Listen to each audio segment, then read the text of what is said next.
సోలాబై Bigg Boss season 8 runner up Gautham Krishna మనతో ఉన్నారు. నిఖిల్ గెలిచినప్పటికీ కూడా తెలుగు ప్రేక్షక హృదయాల్లో జీరో నుంచి హీరోగా జర్నీ మొదలయ్యి ఒక బిగ్ బాస్ లో ఒక సంచలనంగా హిస్టరీ క్రియేట్ చేసిన గౌతమ్ అడిగి ఆయన ఎక్స్పీరియన్స్ ఎలా ఉన్నదో తెలుసుకున్నాం. హాయ్ గౌతమ్. ఈ లాంగ్వేజ్ బ్యారియర్స్ అనేది ఈ సీజన్ తోటే మొదలైంది. దాని మీద మీ అభిప్రాయం ఏంటి? నాకు పర్టికులర్గా అంటే అసలు ఏం జరిగింది, ఎందుకు జరిగింది, ఎక్కడ స్టార్ట్ అయింది అన్నది తెలియదు. సో నేను ఈరోజే యాక్చువల్లీ బయటికి రావడం జరిగింది. అండ్ ఫ్యూ అవర్స్ నుంచే నాకు ఏం జరుగుతుంది, ఏమేమి జరిగింది అని చెప్పేసి నేను చూసిన. సో బ్యారియర్స్ గురించి నాకు పర్టికులర్గా ఒపీనియన్ ఏం లేదు.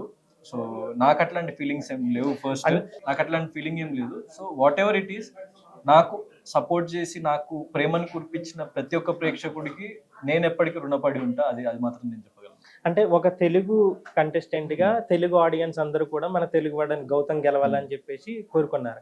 అయితే స్టార్మా కానీ లేదనంటే అక్కడ జరుగుతున్న సిచ్యువేషన్స్ అన్ని చూసిన తర్వాత తెలుగు వారికి అన్యాయం జరిగింది అనేది మీ ఫ్యాన్స్ చాలా మంది బాధపడుతున్నారు, బహిరంగంగానే దాన్ని వ్యక్తపరుస్తున్నారు. దాని మీద మీ అభిప్రాయం?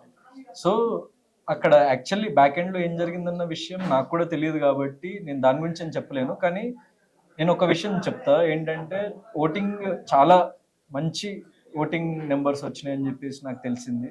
సో చాలా మంచి లెవెల్లో నాకు సపోర్ట్ దొరికింది ప్రేక్షకుల నుంచి, లేకుంటే చాలా లవ్ దొరికిందని చెప్పేసి నాకు తెలిసింది. సో దానికి నేను ఐఎమ్ వెరీ వెరీ హ్యాపీ. ఎందుకంటే it's Bigg Boss is not an end for మీ.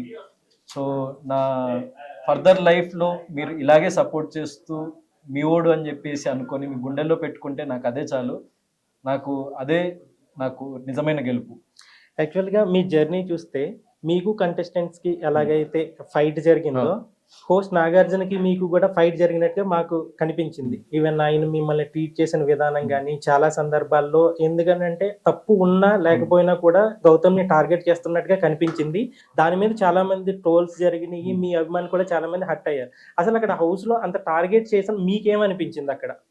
అంటే నా ఉద్దేశంలో ఏంటంటే, ఇప్పుడు సరే target what ever it is అంటే మీరు ఎంతవరకు చూసిండ్రు, నా బ్యాక్ ఎండ్లో ఏం జరుగుతుందో కూడా నాకు ఇంకా తెలియదు కదా, మీరు చూసిండ్రు. ఎందుకంటే బిగ్ బాస్ హౌస్లో జస్ట్ మన ముందు జరిగేదే మనకు తెలుస్తుంది, బ్యాక్ ఎండ్లో జరిగేది ప్రేక్షకులకు మాత్రమే తెలుస్తుంది. నేను ఫర్దర్గా ఏం జరిగిందని నేను కంప్లీట్గా ఎపిసోడ్స్ చూడలేదు కాబట్టి నాకు తెలియదు. కానీ వాట్ ఎవర్ ఇట్ ఈస్, నాకు లైఫ్లో ఏం జరిగినా కూడా నేను బలంగా నిలబడి, నేను అనుకున్న సిద్ధాంతం కోసం నిలబడి దానికోసమే పోరాడాలని అనుకున్న అదే చేసిన నేను. సో దానికోసం మాత్రం ఐఎమ్ వెరీ హ్యాపీ. నేను ఎక్కడ ఆ విషయంలో మాత్రం తగ్గలేదు. సో నాగ్ సార్ మాత్రం నాకు వచ్చేసేటప్పుడు ఒక మాట అన్నారు ఆఫ్ ద రికార్డ్స్, గౌతమ్ నువ్వు హిస్టరీ క్రియేట్ చేసినావు, నువ్వు ఫర్దర్గా కూడా లైఫ్లో చాలా షైన్ అవుతావు, హిస్టరీ క్రియేట్ చేస్తావు, నాకు నీ మీద నమ్మకం ఉందని చెప్పేసి నాకు ఒక భరోసాని ఇచ్చిండ్రు. అండ్ టెలికాస్ట్లో వచ్చింది కూడా మీరు చాలా గర్వించదగి కొడుకుని కన్నారని మా పేరెంట్స్కి చెప్పిండ్రు.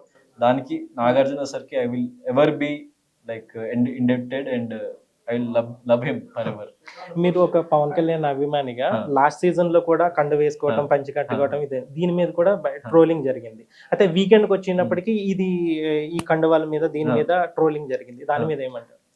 సో లైక్ ట్రోల్ చేసే వాళ్ళకి ఏదో ఒకటి మన దగ్గర వాళ్ళు ఏదో ఒకటి చేయాలి కాబట్టి చేస్తారు తప్ప, నా ఉద్దేశంలో అదొక కల్చర్.